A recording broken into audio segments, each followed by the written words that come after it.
দেখুন, যদি আপনার কোনো বিশেষ মনস্কামনা থেকে থাকে, সেই মনস্কামনা আপনাদের বহুদিন যাবৎ পূর্ণ হচ্ছে না, বহু চেষ্টা করছেন, বহু প্রয়াস করছেন, চেষ্টার কোনো কমতি আপনারা রাখছেন না।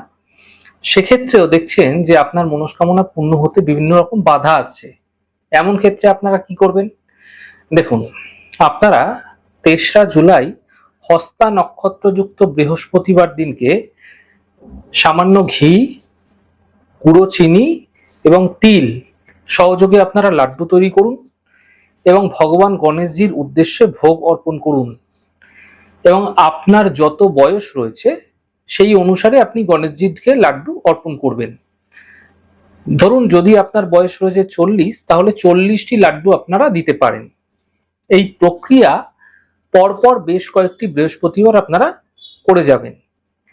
পূজা উপাসনা যখন আপনারা করছেন, ভগবান গণেশজিকে সামনে রেখে তাকে ভোগ অর্পণ করেছেন, তারপর আপনারা অবশ্যই একটি মন্ত্রের জপ করবেন। মন্ত্রটি হচ্ছে ওম গং গণপতয়ে নমঃ। এই ছোট্ট মন্ত্রের জপ একমালা অর্থাৎ 108 বার অবশ্যই করুন। এরপর আপনার যা মনস্কামনা আছে তা অবশ্যই জানান। তিলের লাড্ডুগুলি প্রসাদ হিসাবে তারপরে আপনারা সকলের মধ্যে বিলিয়ে দিন এবং নিজেও গ্রহণ করুন।